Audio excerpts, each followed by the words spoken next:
A deal doesn't fall apart when the papers are signed. It falls apart earlier, when trust is bent just enough to look like cooperation, when language becomes a blade wrapped in velvet. In rooms like this, power doesn't announce itself with guns or raised voices. The most dangerous person is usually the one translating smiles into promises, threats into courtesies, and absolutes into maybes. One altered word. One softened phrase. That's all it takes to turn a negotiation into a trap. Because when language is weaponized, the damage isn't loud. It's surgical. A sentence spoken at the wrong moment can kill a deal worth millions, or quietly sign a death warrant no one sees coming. And yet, the only person who noticed wasn't seated at the table. She wasn't paid to listen. She wasn't meant to understand. So why would a waitress risk everything to warn a mafia boss? She wasn't supposed to understand what she heard.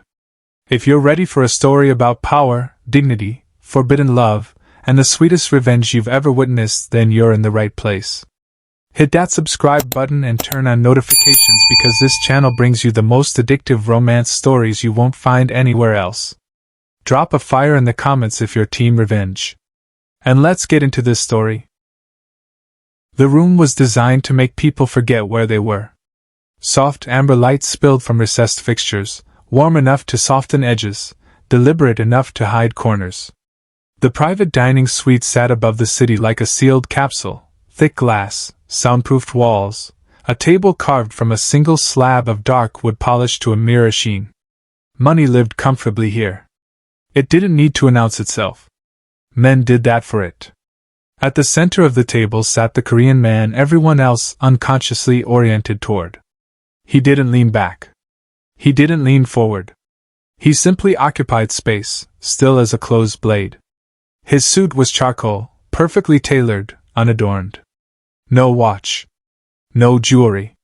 Nothing that asked to be noticed. His hands rested on the table, fingers relaxed, palms down, as if anchoring the room in place. This was the boss. The others spoke more than he did.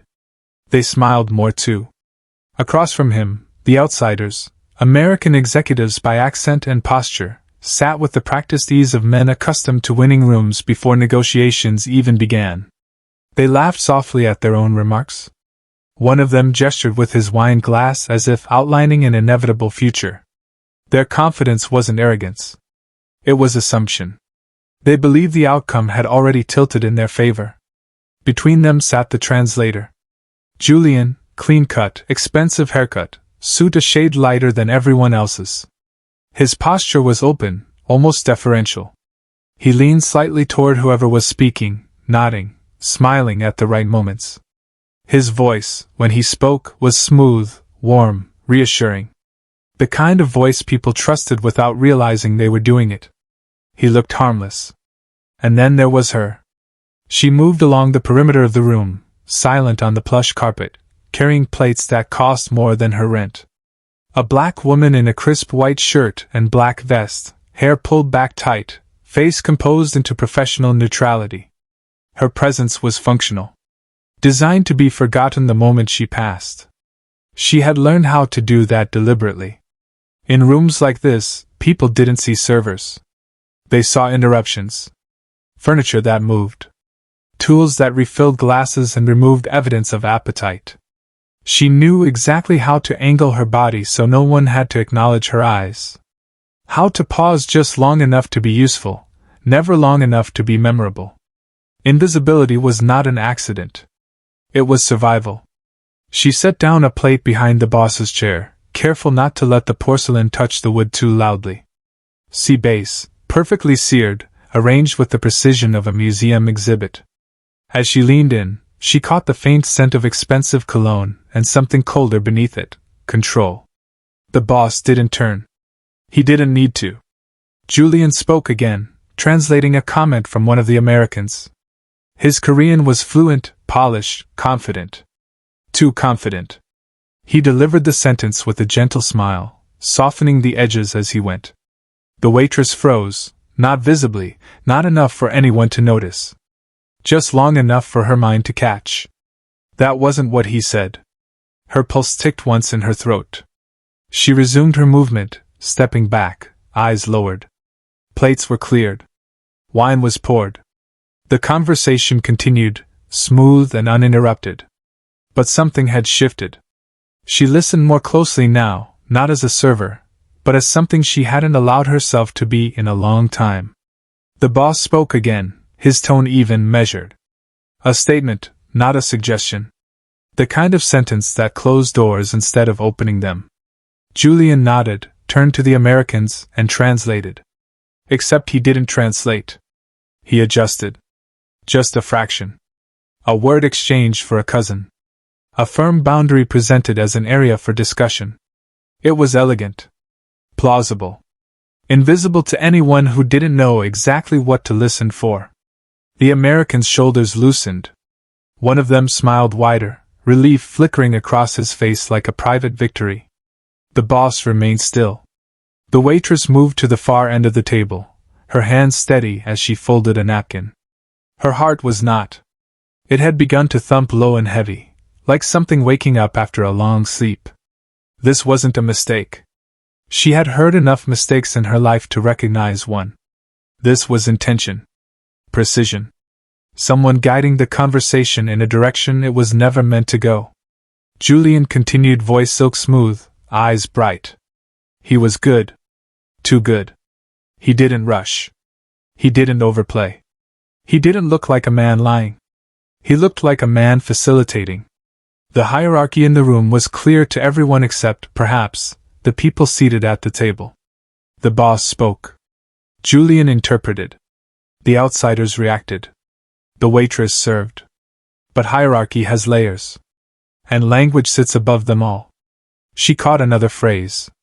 This one made her fingers curl slightly against the tray she was holding. The boss had referenced liability, absolute, non-negotiable, spoken with a calm that carried weight. Julian turned and rendered it as flexibility pending mutual understanding. Pending. That word did not exist in the sentence she'd heard. The air in the room felt different now. Thicker. Charged. Like the moment before a storm breaks, when everything goes quiet but your body knows what's coming. She glanced at the boss's hands. Still flat on the table. Still relaxed? He hadn't noticed. Or if he had, he hadn't shown it. The outsiders leaned in, encouraged. Momentum was shifting. A deal was being shaped, clause by clause, into something else entirely. Something dangerous. The waitress swallowed. This was not her world. She had buried that part of herself carefully. Folded it away with old suits and old names and a life that no longer existed. She had chosen this uniform because it made her invisible. Because invisibility meant safety. But safety had a cost. She passed behind Julian's chair, close enough to hear his breathing between sentences. Steady. Confident. He wasn't nervous. He wasn't improvising. He was in control. Her chest tightened. Because she knew what came next in negotiations like this. She knew how small linguistic shifts compounded. How one softened clause justified the next. How, by the time the truth surfaced, it was too late to undo the damage without consequences far worse than silence. She set down another glass. The crystal chimed softly. Julian spoke again. And this time, she heard it clearly. A phrase that should never have been softened. The light didn't announce itself all at once. It grew. It spread the way rot does in clean wood, quiet, patient, almost elegant if you weren't looking too closely. The boss spoke again, his voice low, deliberate. He didn't waste words. Every sentence carried intent, weight, consequence. He was not a man who negotiated in circles. He stated realities and waited to see who was smart enough to adapt. Julian listened, nodding slightly, his expression open and attentive. Then he turned to the outsiders and began to speak. And once again, he adjusted. Not enough to raise suspicion. Not enough to sound incorrect. Just enough to change the temperature of the room. A warning became a concern. A line in the sand became a point of discussion. A consequence became a possibility. The waitress felt it land in her chest like a dropped plate that never shattered. She moved toward the sideboard, hands busy, ears sharp. Her body continued the choreography she had perfected: step, pause, pour, retreat, while her mind ran a separate, faster loop. That's not what he said. The outsiders responded immediately. One of them leaned back in his chair, a small smile tugging at the corner of his mouth. Another nodded, fingers tapping the table with the rhythm of a man calculating upside instead of risk. They were getting comfortable. The boss did not move. His eyes remained on the speaker, unreadable, his face composed into something close to neutrality. If there was irritation there, it was buried deep. If there was suspicion, it had not yet reached the surface. The waitress knew that look. It was the look of a man who believed the ground beneath him was solid. Julian continued, voice steady, confident. He translated a longer statement this time, weaving it smoothly, trimming where necessary, embellishing where useful. He spoke as if he were guiding both sides toward harmony. But harmony built on distortion collapses. She heard another shift. Then another. Each one was small. Defensible. Plausible. Together, they formed a pattern. Her throat tightened. This wasn't nervousness anymore. This was recognition. She had heard this before. Years ago, in rooms that looked different but felt exactly the same. Glass walls instead of velvet. Coffee instead of wine. Power wearing different clothes, but speaking the same language of manipulation. She had watched men do this with spreadsheets and clauses, with smiles and reassurances. She had watched deals walk calmly toward cliffs while everyone applauded the view. And she had learned the hardest lesson of all. By the time the truth becomes obvious, the damage is already framed as mutual agreement. She set down a water glass a fraction too hard. The sound cut sharper than she intended. Julian's eyes flicked toward her for half a second, polite, dismissive, already forgetting her. Good, she thought. Forget me. The boss spoke again. This time his tone cooled further, steel under silk. He referenced enforcement. Finality. No ambiguity. Julian nodded. Turned. And removed the steel. He replaced it with something softer. Negotiable. Temporary. Subject to interpretation. The outsiders exchanged glances now. This was better than they'd expected. One of them leaned forward, elbows on the table, voice warm with enthusiasm. He responded directly, building on the version of reality Julian had just sold him. The waitress felt her pulse quicken. This was no longer subtle adjustment. This was steering. Julian wasn't mistranslating. He was redirecting. Her fingers curled against the linen napkin she was holding. The fabric creased under her grip. She forced herself to loosen it. Breathe. Don't react. But her mind kept racing ahead, mapping outcomes the way it always had. If this continued, the deal would close on false assumptions. The outsiders would believe they had secured concessions that didn't exist. The boss would believe he had communicated boundaries that had never been received. And when the truth surfaced, as it always did, it wouldn't be a misunderstanding. It would be an insult. She glanced at the boss again. He was listening, still, his gaze fixed on the speaker now, not the translator. A subtle shift. He was evaluating, not engaging. Had he noticed? No. If he had, this would already be over. The danger wasn't ignorance. It was trust. Julian had been positioned carefully. Between worlds. Between languages. Between intentions. He wasn't just translating words, he was controlling access. And everyone at the table had accepted that arrangement without question. Everyone except her. The waitress felt a hollow pressure build behind her eyes. This wasn't her world anymore. She had told herself that for 2 years. Told herself it didn't matter. That whatever happened in rooms like this was no longer her responsibility. She served food. She cleared plates.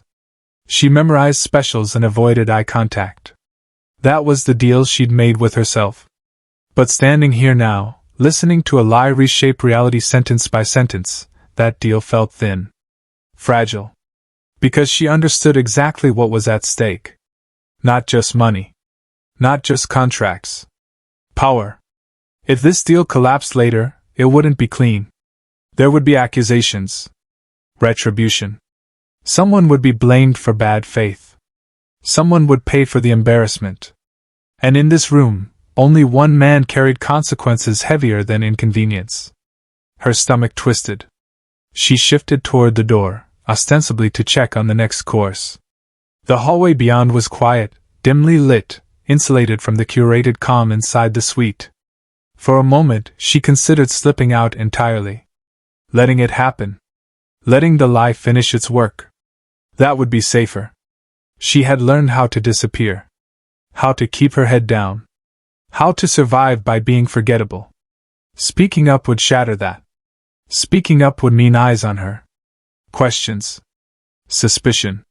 It would mean explaining things she had buried deliberately. It would mean standing out in a room where standing out was dangerous.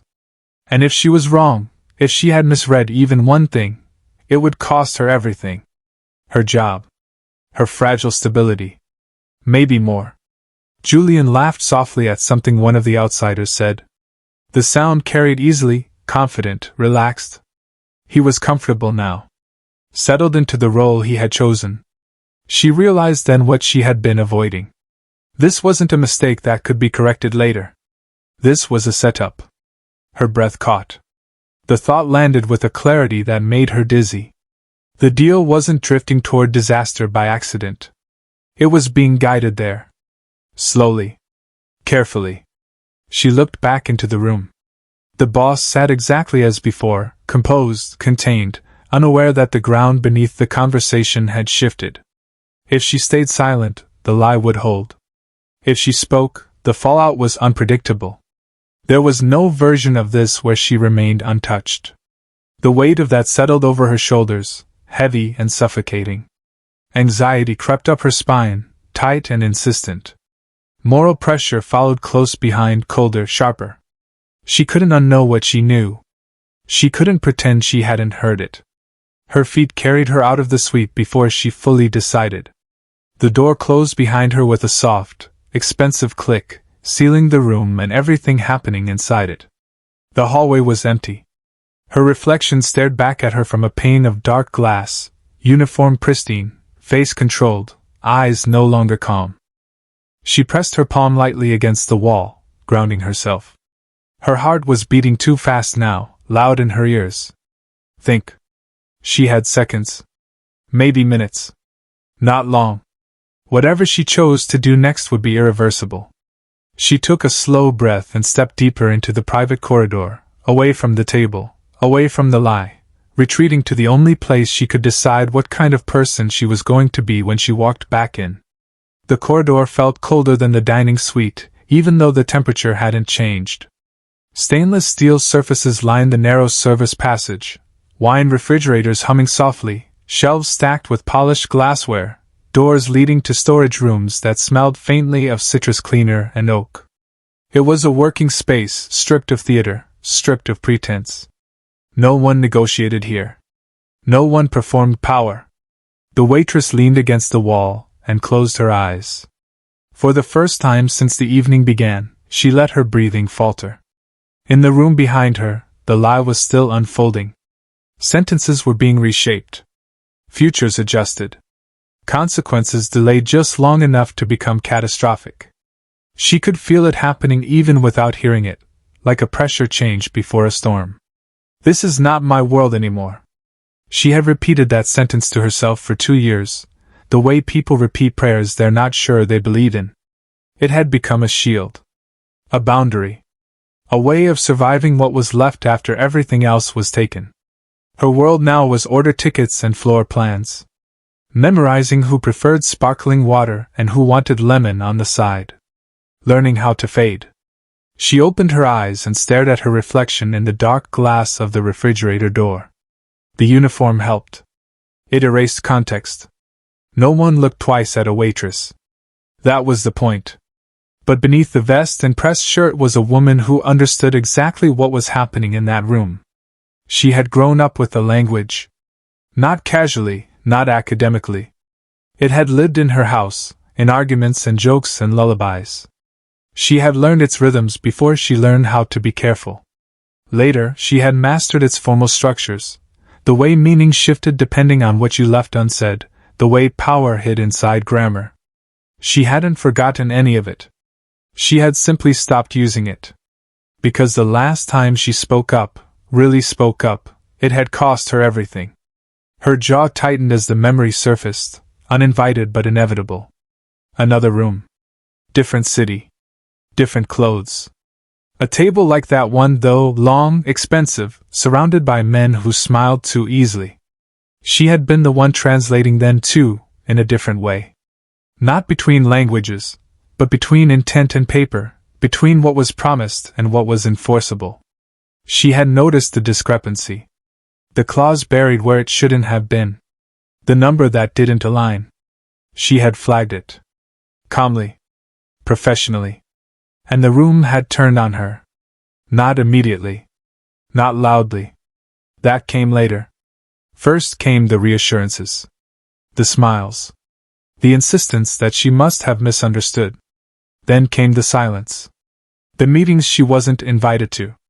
The emails she wasn't copied on.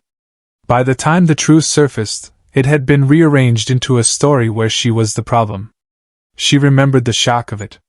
The speed. How quickly competence turned into liability. How easily integrity was reframed as insubordination. She remembered walking out of that building knowing she would never be allowed back in. That was when she learned the real cost of telling the truth in rooms built on convenience. Her life now was small by design. Manageable. Safe. Speaking up tonight would fracture that safety instantly. They would fire her. That part was certain. A scene in a private room like that, interrupting a deal of that magnitude, was unforgivable. Best case, she would be escorted out quietly, blacklisted from every restaurant worth working in. Worst case. She didn't finish the thought. The man at the head of the table wasn't just a businessman. The rumors about him traveled farther than his press releases ever did. Power like his did not tolerate embarrassment lightly, especially not in front of outsiders. And Julian would know exactly who had exposed him. Being remembered by dangerous people was not a small thing. It wasn't a metaphor. It was a consequence. Her fingers trembled. She pressed them together, forcing stillness. Silence was safer. She could walk back in, do her job, let the lie complete its arc. No one would ever know she had noticed. She could finish her shift, clock out, and disappear into the night like she always did. The deal would fail later. Loudly. Someone else would take the fall. That was how these things worked. But the thought curdled as soon as it formed. Because she knew what silence meant now. It wasn't neutrality. It wasn't self-preservation. It was consent. She pushed off the wall and paced the length of the corridor once, then back again. The hum of the refrigeration units filled the space, steady and indifferent. Machines didn't wrestle with ethics. They functioned. She stopped and leaned forward, hands braced on her knees, breathing hard. If she said nothing, the lie would stand. If she said something, everything would change. The fear rose sharply then, peaking all at once. It wasn't abstract anymore. It had shape. Weight. Consequence. She imagined the moment, eyes turning toward her, confusion curdling into suspicion. She imagined Julian's expression shifting, the mask slipping just enough to reveal calculation. She imagined walking out with nothing again. Her throat tightened. And then another image surfaced, quieter but heavier. The boss's face. Calm. Focused. Trusting the words being fed to him without knowing they'd been altered. A powerful man being led, step by step, toward humiliation he hadn't earned. She had seen that too. Her integrity had been dismantled by people who counted on her silence, on her reluctance to make things uncomfortable. On the assumption that no one would risk themselves to disrupt the flow. She had promised herself she would never be that person again. But promises are easy to make when they don't cost anything. She straightened slowly, wiping her palms against her apron. There was no perfect option.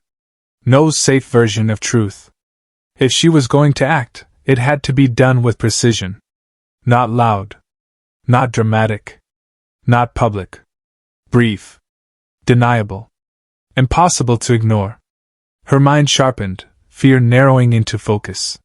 She replayed the room in her head, the seating, the sight lines, the rhythm of service.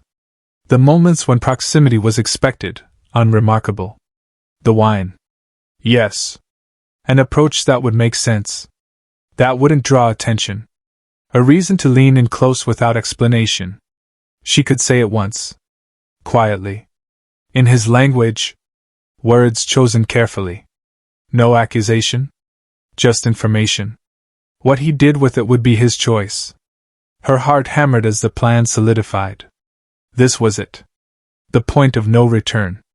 Once she stepped back into that room with intent, there would be no undoing it. Fear surged again, fierce and insistent, urging her to stop. To choose safety. To remain invisible. She inhaled deeply, steadying herself. Silence would be a second betrayal. Not just of him. Of herself. She reached for the wine bottle she had been saving for the final course, heavy, expensive, unquestionable. Her hands were steady as she lifted it, muscle memory taking over where courage wavered. She adjusted her vest. Smoothed her apron. Composed her face into the calm neutrality everyone expected. No one in that room would suspect a thing. She turned back toward the door, pulse roaring in her ears, and stepped forward. When she re-entered the dining suite, she did so with a plan. She entered the room the way she always did, quietly, deliberately, carrying purpose disguised as routine. The conversation was still flowing when she returned. Julian was mid-sentence, voice smooth, posture relaxed, hands open in a gesture meant to signal transparency.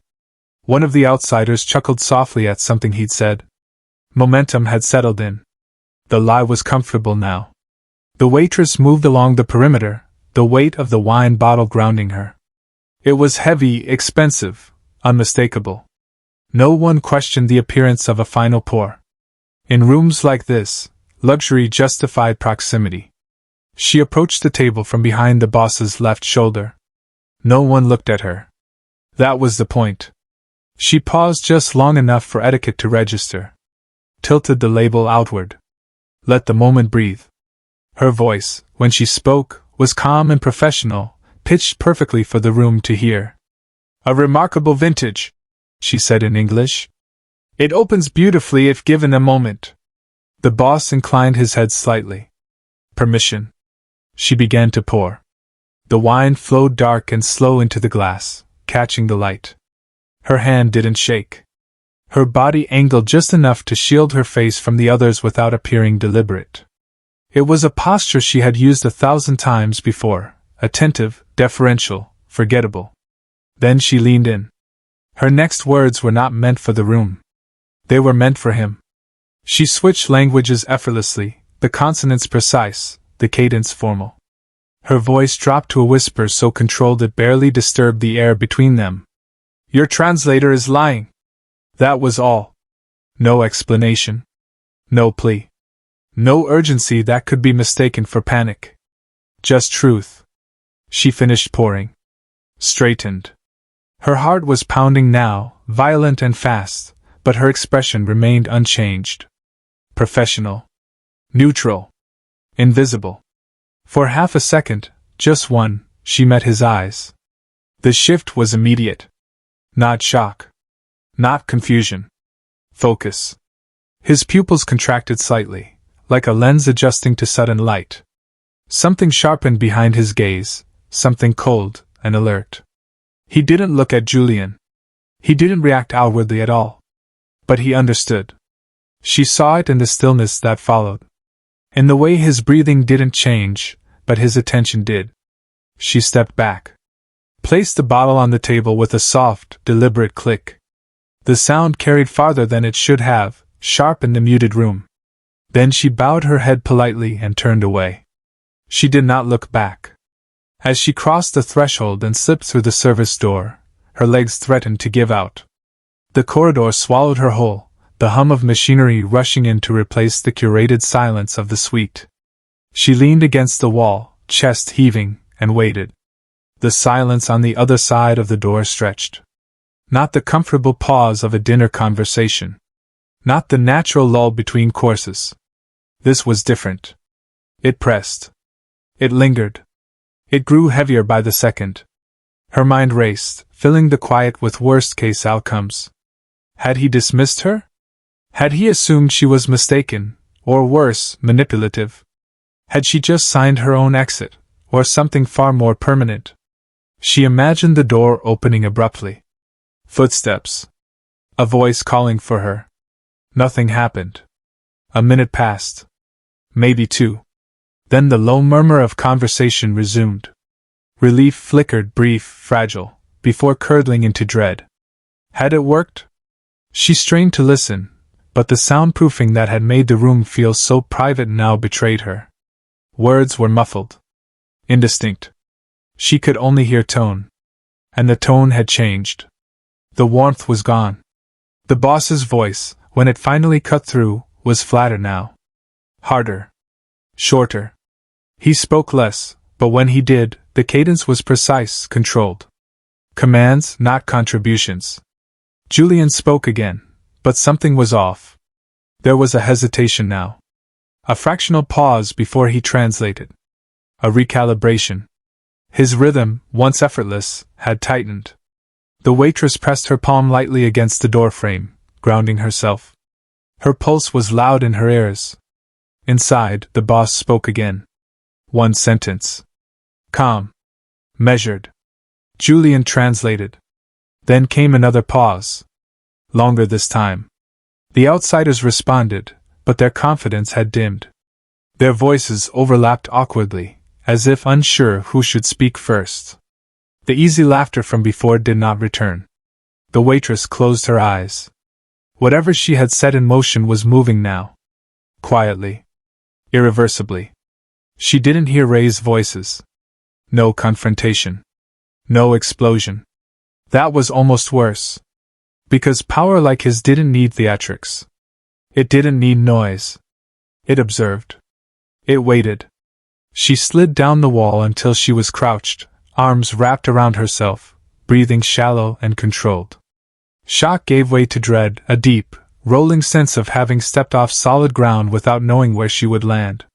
She had done it. There was no taking it back. On the other side of the door, chairs shifted. A glass was set down. The cadence of the conversation continued, but altered, subtly, unmistakably. The lie was no longer moving unchecked. Something had changed. The shift was almost imperceptible at first. Inside the suite, the boss leaned back for the first time that evening. Not far, just enough to change the geometry of the table. His hands moved from flat on the wood to loosely clasped in front of him. It was a small adjustment, but it altered the room's balance in a way the outsiders felt before they understood. He spoke again. Short. Measured. Delivered in his native language with deliberate neutrality. Julian turned automatically, ready to translate, then stopped. The pause was brief, but it landed like a dropped stitch in a flawless suit. He smiled, recalibrated, and began to speak, choosing his words carefully. The waitress, listening from the corridor, felt her breath catch. Julian's translation was close. Almost perfect. Almost. The boss did not react. He nodded once, as if satisfied, then continued. Another sentence.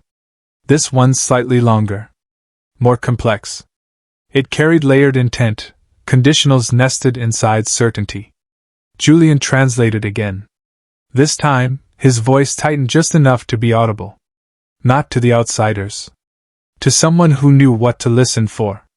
The boss let it stand. The Americans leaned in, encouraged by the apparent cooperation.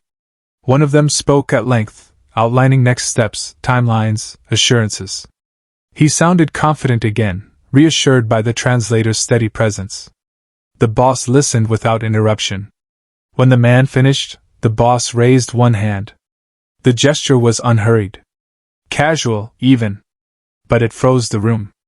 Julian stopped mid-breath. The boss turned his head slightly and looked at him directly for the first time all night. Please, he said calmly, in English that carried no accent at all. Repeat my last statement. Verbatim. The word landed with quiet finality. Julian's smile faltered. Just a fraction. Barely visible, but it was there. Of course, he said quickly, then hesitated. He tried to reconstruct it. The softened version. The safer version. The one he had already sold.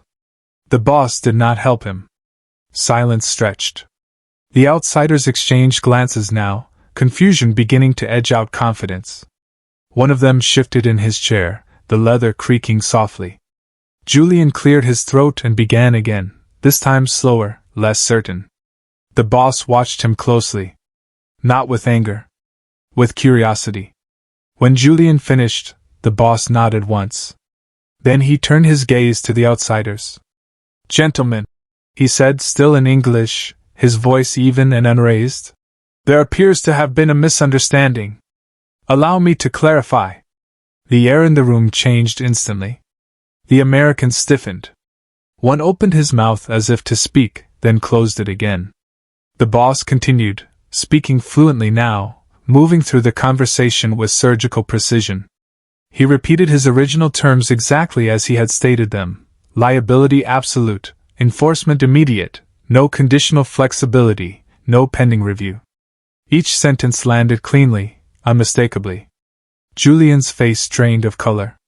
As the truth unfolded piece by piece, the outsiders' expressions shifted from confusion to alarm. They glanced at Julian, then back at the boss, recalculating too late. The boss did not raise his voice. He did not accuse. He simply aligned language with intent. When he finished, the room was silent. Julian swallowed. His hands were clasped tightly now, knuckles pale against the fabric of his suit. The harmless facilitator was gone. In his place sat a man exposed by his own precision. The boss turned back to him. "You have been very helpful this evening," he said calmly. "Unfortunately, not in the way you believed." He gestured subtly toward the door. Two men who had blended into the background all night stepped forward. They did not touch Julian. They did not need to. Their presence alone collapsed any remaining illusion of control. Julian stood slowly, his chair scraping softly against the floor. He did not protest. There was nothing left to say. The outsiders watched, stunned, as he was escorted out through a side door, the betrayal laid bare without spectacle. The boss turned back to the table. "The deal," he said simply, "is concluded. No explanation. No negotiation." The Americans nodded stiffly, gathering their papers with hands that no longer felt steady. They had entered the room believing they were shaping the outcome. They left understanding they had never been in control at all. When the suite finally emptied, the silence that followed was different from before. It was clean. Resolved. In the corridor, the waitress exhaled fully for the first time in what felt like hours. Relief washed through her in a sudden, overwhelming wave, relief tinged with awe at the precision she had just witnessed. Justice, delivered without violence. Power, exercised without noise. She had been right. Footsteps approached. She straightened instinctively as the door opened. The restaurant manager stepped out, his face pale, eyes wide. He looked at her as if seeing her for the first time. "The gentleman at the table," he said quietly, "would like to speak with you." Her stomach dropped.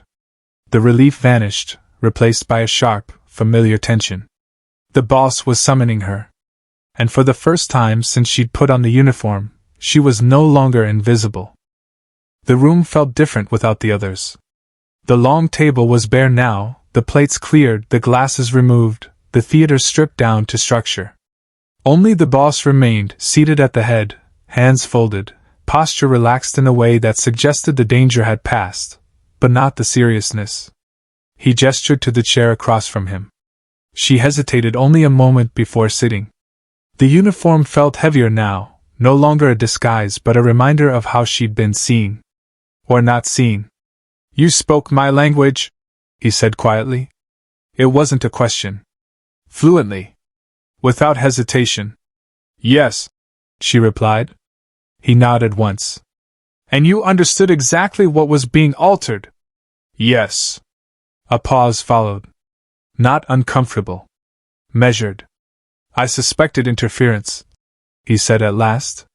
Not tonight. Before tonight. Deals do not fail the same way by coincidence. His gaze settled on her, sharp but not unkind. What I did not expect was the warning to come from someone no one was looking at. She held his eyes. For the first time, she didn't lower her gaze. You chose to speak, he continued, knowing what it could cost you. She felt the truth of that choice settle fully now, the fear, the risk, the line she had crossed without knowing what waited on the other side. I did, she said. Another nod. Slower this time. Integrity, he said, almost to himself, is rare in rooms built on leverage. He leaned back slightly. You did not interrupt. You did not accuse. You gave me information and trusted me to act. His voice softened just enough to register as acknowledgement. That takes intelligence. And courage. She exhaled, tension easing from her shoulders in a way she hadn't realized she'd been holding. I do not reward fearlessness, he went on. I reward judgment. He paused. And I protect people who understand the weight of language. What he offered next wasn't framed as charity. Or rescue. It was an opening. An alignment. A way forward that didn't require her to disappear again. For the first time in a long while, she felt visible, not exposed, but seen. When she finally stood to leave, the city beyond the windows looked different. Less like something she moved around. More like something she belonged to. A lie, she realized, isn't just a bridge burned before it's crossed. It's fear pretending to be safety. And integrity, spoken at the right moment, is how you learn to build anyway.